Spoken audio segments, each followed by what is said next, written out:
Bibliophiles of the internet, today I'm back to bring you another installment of On My Shelf. Again, the creator of this video will be linked down below. My last installment will also be included down below as well if you haven't had a chance to see it yet. It's a pretty good time. You should check it out. For those of you just tuning in, On My Shelf is a game of sorts where you take two random numbers and use them as coordinates to locate books on your shelves, and then you talk about whatever book you find. Again, the fun part is that you don't have to summarize the book or share your thoughts on the story unless you want to, of course, but rather it's a chance to share memories, stories, or experiences that are tied to that specific book. Last time I let people send in coordinates on Instagram, this time I just used a random number generator online, so with all that said, let's get started. My first coordinate was 1810, and so the 10th book on my 18th shelf was Colorless Tsuguru Tazaki and His Years of Pilgrimage by Haruki Murakami. Now let me just disclaim this is the only Murakami book I own, and I own it for a very specific reason, so please let me explain. I know he's a bit outdated as an author. He very much lacks nuance in the way he writes women especially, among so many other things, so I don't actively read or collect his books. I keep this book because it reminds me so much of my first year as a transfer student in college, because while it was an overwhelmingly good academic experience, those were also some very lonely days. I had a unique experience from my classmates in that most of my peers and friends were living on campus, and I lived close enough to commute. There's merits to both of those experiences, of course, but when you commute to campus, it kind of leaves you in a weird place, especially because everyone else can go back to their dorm to study or rest between classes, but if you're commuting and you have 2 or 3 classes in one day, you're stuck there and you kind of have to find a place to just wait. In a weird way, it kind of feels like wandering through no man's land, where technically you're welcome any place on campus as a student, but none of those places really belong to you, if that makes sense. I had actually checked out this book from my library during those early days, and of course I took it with me everywhere I went on campus. So I have very visceral memories of scouting out quiet places on campus, finding empty courtyard tables that had the perfect amount of shade, finding those secluded corners in the library, and just sitting there opening this book, eating my lunch by myself, and just finding a moment of peace. So it's kind of weird because when I see this book on my shelf, I don't remember the in-depth details of the story, but rather I see almost like a friend who kept me company and brought me a sense of comfort during a very specific time in my life. My next set of numbers was 614, and that led me to The City We Became by N.K. Jemisin. I don't know why, but I strongly associate this book with the beginning of lockdown in 2020 and also with the creation of Quarantine Pages. It was definitely the early days of Quarantine Pages, and I know for sure that I brought this book to those reading hours at least once or twice. And I remember that because I was listening to the audiobook and one of the first major plot twists happened while I was on camera with everyone else. And I know I could have muted my camera, but I had such a visceral and immediate response that I had to literally use this book to cover my face because it was just too much to process. And it was just such a joy to share about this story in that space. As someone who talks about books on the internet, you don't always get to see that immediate first-hand response, and every time I talked about this book on Quarantine Pages, I could actually see people's interest and feel that people wanted to hear more about this story right that second. So it was gratifying to be able to give people that, and I also associate this book with the beginning of lockdown because I would listen to the audiobook on my walks, and I remember finding this chalk art on the sidewalk. I might actually have photos of that from my vlog, but it was chalk art drawn by like little kids, and it had encouraging messages about not giving up hope and staying strong, and it was just really, really sweet.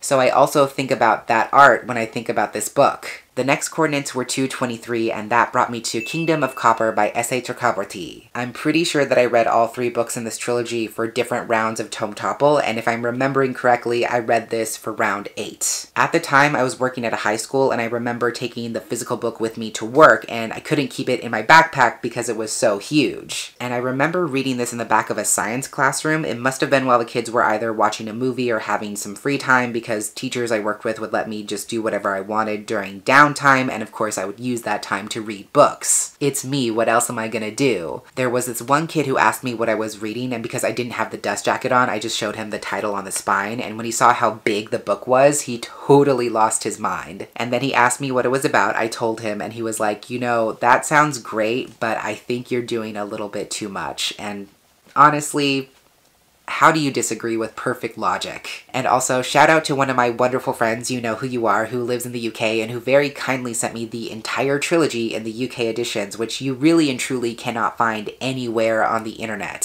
So they sent me that as a very generous early birthday gift a few years ago, so I think of that person as well every time I see these books. Next up is 1624, and that led me to one of my favorite series of last year, Boys Run the Riot by Gaku Keito. This is pretty interesting because I only knew this was coming out because someone sent me a DM on Instagram and they were like, hey, have you heard of this? It's written by a trans mangaka and I think it is absolutely your shit. I'm paraphrasing, obviously, but they were very much correct. And I think that's what's so incredible about the online bookish community, because you can field recommendations from so many different places. Yes, there are blog posts especially, and list videos, and recommendations videos, and tweets, and newsletters, and reviews on Instagram, and all these different things. But at the same time, you can still get those one-on-one recommendations from like-minded readers. So I hold that recommendation near and dear to my heart because it really goes to show that people out there really do understand my brand and the kind of stories that I care about. Of course, by now I have thoroughly shouted about this series all over the internet. It very quickly became me kicking down the door into other people's DMs. I told so many mutuals and reader friends and even author friends about this series. I got like so much mileage out of that one message, and yes, I have already pre-ordered volume 4 and I cannot wait to see what happens next. Funnily enough, my next coordinate, 2019, took me to another manga series, and that was Hunter x Hunter Volume 31 by Togashi Yoshihiro. I actually marathoned through the Hunter x Hunter anime series, all 148 episodes of it, in less than a month back in 2015. Those were some very different times. It wasn't until a year later in 2016 that I decided to buckle down and read all of the available manga volumes, because in a very rare instance, my library happened to have all of the available volumes in stock. So I would check them out in stacks of like 6 or 7 at a time, which got me a lot of funny looks for some reason, but it took me about a month again to catch all the way up to volume 33. That might not sound like anything to people who read really long manga series over years and years and years, but I did and still do feel very accomplished about that. So when I got to this book on my shelf for this video, it was such a random volume that I literally asked myself, why do I have this? I realized it's because I collect manga in such a haphazard and very strange way. I rarely ever own a manga series in its entirety for so many reasons, but when I find a longer series that I enjoy or that becomes a favorite, I try to collect at least 1 or 2 volumes, and it doesn't matter to me whether they're consecutive in the series. So I only own 5 volumes of Hunter x Hunter. They're volumes 1, 2, 31, 32, and 33, which from the outside makes absolutely no fucking sense. But I finally figured out my own logic. I realized I had bought 4 volumes of Hunter x Hunter in 2016 to commemorate the fact that I had read and loved the series, and at the time there were only 32 translated volumes. So I bought the first 2 and the last 2 to represent the series. And then I later got volume 33 as a gift from my best friend because it was the first volume to come out after a very long hiatus and it had my favorite character on the cover, so it was symbolic. But before I had figured that out, I was like flipping through this volume trying to figure out why it was in my collection, and I momentarily convinced myself that it's because this volume contains the scene where Leorio punches someone in the series that I think all fans of the series would very much like to punch. So for a split second, that just made perfect sense to me and I completely bought it. I was like, yep, that was money well spent. I'm trying to keep it to 5 books per on my shelf video just because it's a nice, easy, round number, but apparently I prepped for a 6th book this time on accident, so you're getting a bonus book because apparently I can't count. And I used to tutor math, so you know, that's a little bit embarrassing. So lastly for this video, we have the coordinate 9-5, and that led me to Tesoro by Jessica Salgado. This is actually a signed copy. I'm not going to show you the signature, or if I do, it's going to be edited because it has my dead name, so that's a fun time. But I did actually get to meet this author and also Gabby Rivera at a local author event. There's a lovely little independent bookstore near my alma mater, and when I heard that Gabby and Jessica would be in conversation with each other there, I convinced my best friend to come with me so that we could hear them speak and get some signed books. It was honestly such an amazing event. Gabby read from Julia Takes a Breath, and Jessica performed some poems from Hermosa, which was her newest collection at the time, and of course we got to meet both of them, and Gabby actually knew who I was. So I had actually read 2 of Jessica's poetry collections up to that point. I had read Corazon and of course Tesoro, but I only had a physical copy of Tesoro, and I had read Corazon as an ebook.